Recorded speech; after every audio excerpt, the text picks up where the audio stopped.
Estou aqui para mais uma aula de biologia e o assunto de hoje é o grupo das angiospermas.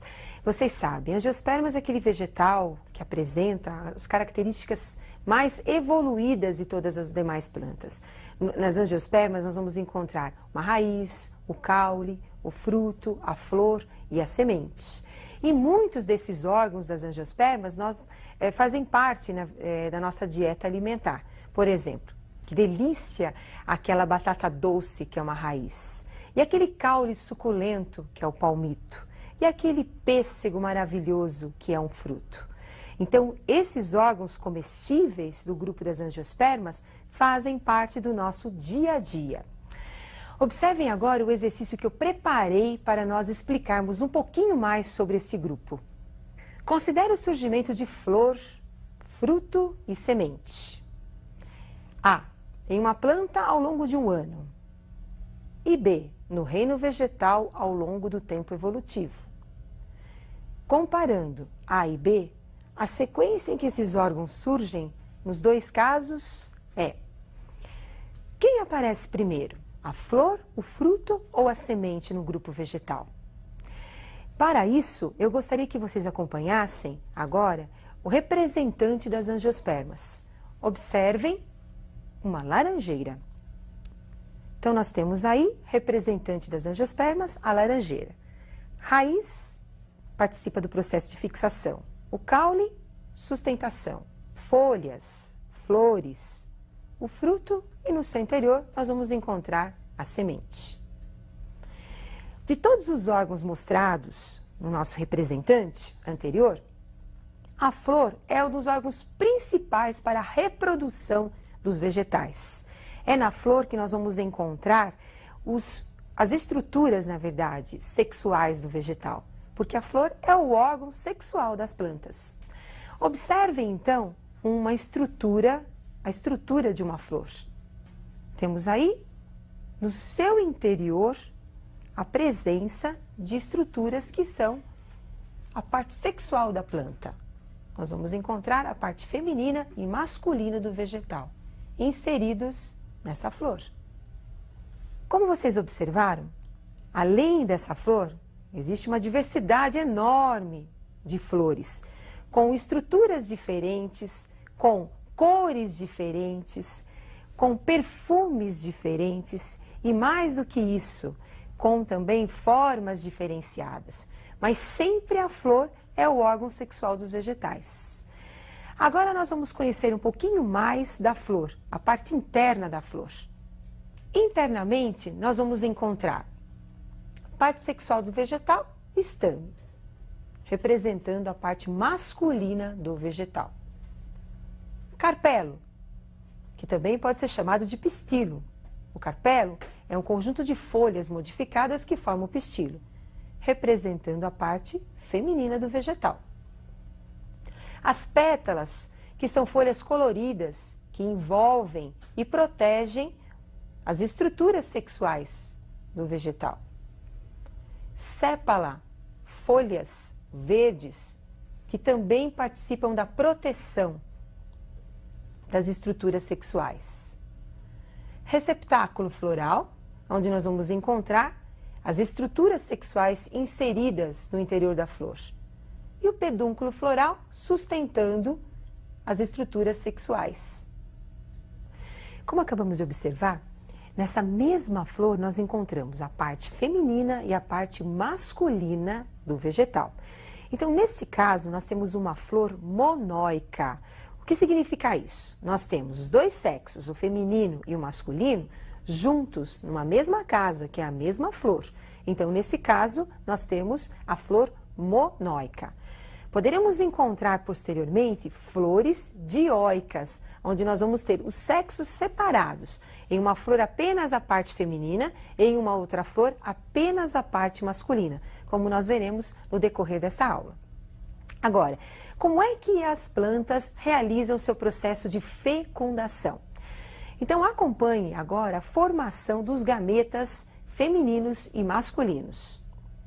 Então, nós temos nessa flor a presença da antera. A antera mais o filete corresponde à estrutura masculina do vegetal, que nós chamamos de estame. É na antera, nessa bolsa sustentada pelo filete, que ocorre a produção de grãos de pólen. Em seguida, vocês estão observando agora o estilete, que serve para a ligação do estigma até o ovário. O ovário, essa porção mais dilatada, no seu interior nós encontramos o óvulo dos vegetais. E é no seu interior que nós vamos ter o gameta feminino sendo produzido. Observem agora os grãos de pólen. Esses grãos de pólen foram produzidos pela antera, caem na região pegajosa do estigma e ocorre o crescimento de um tubo até atingir o óvulo. Essa região do óvulo, envolvendo o óvulo, nós temos aí as membranas que permite a entrada do gameta masculino. Sustentando a parte feminina e masculina, nós temos aí o pedúnculo. Protegendo a parte feminina e masculina, nós temos a pétala e a sépala. Observaram? Então, na mesma flor, nós temos a parte feminina e a parte masculina. Só gostaria de lembrar que o conjunto de estames, você pode ter uma flor, não apenas um estame, mas vários estames. E o conjunto de estames nós chamamos de androceu. Assim também como o conjunto ou aparelho reprodutor feminino, nós chamamos de gineceu. Assim como na espécie humana nós temos o óvulo como sendo o gameta feminino, nos vegetais o gameta feminino não é o óvulo, é a osfera. O óvulo é uma estrutura, como foi observada anteriormente.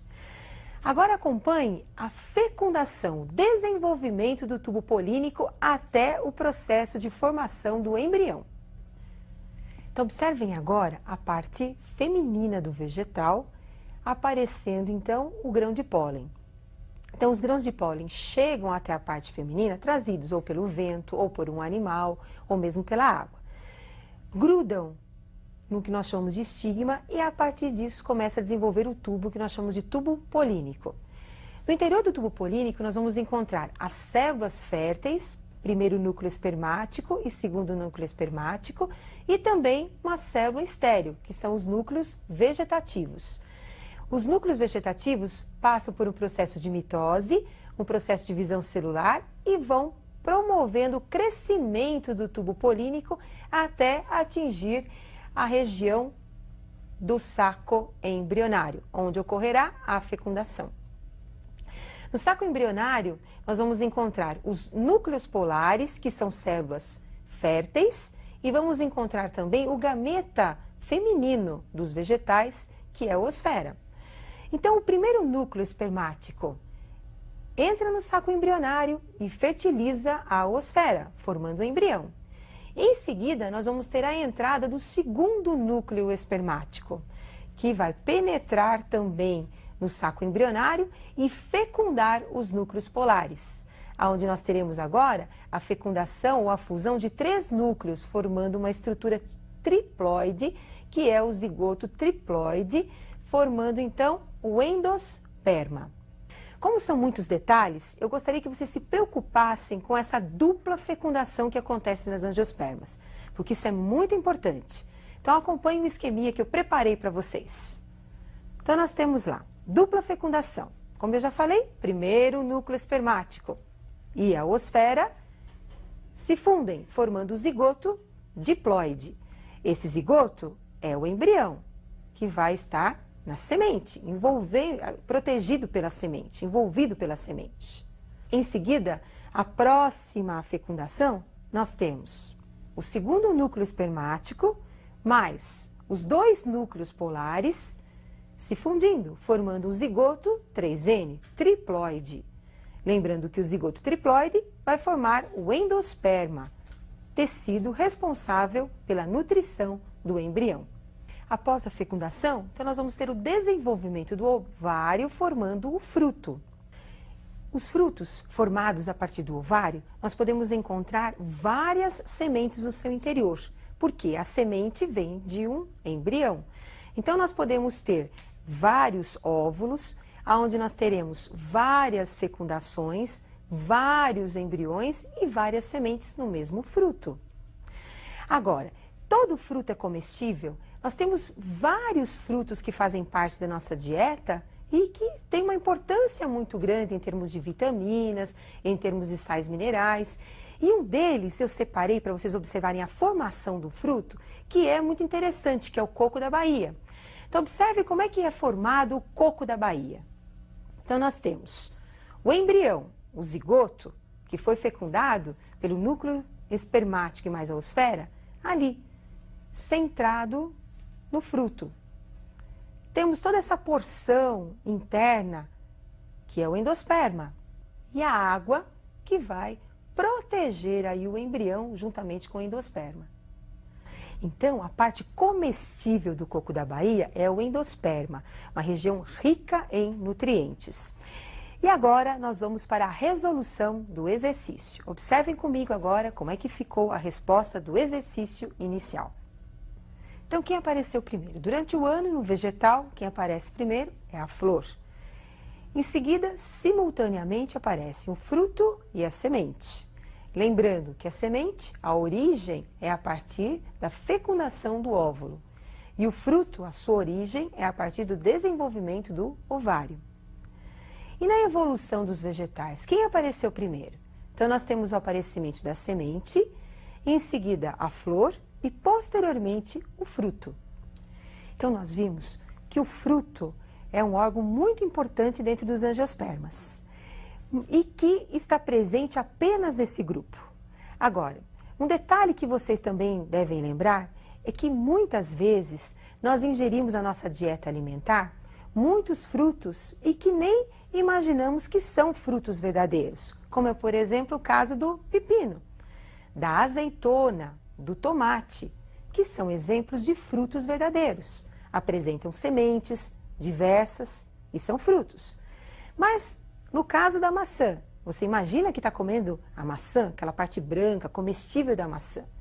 Mas na verdade você está ingerindo um pseudo-fruto da maçã. Porque o fruto verdadeiro é aquela parte mais escura, que fica na região interna da maçã. E é lá que nós vamos encontrar a semente. Lembrando que a semente envolve sempre o embrião. Bom, espero que vocês tenham aprendido um pouquinho sobre as características principais das angiospermas e também da fecundação. Lembrando sempre da importância dos frutos na nossa dieta alimentar. E eu aguardo vocês para a nossa próxima aula.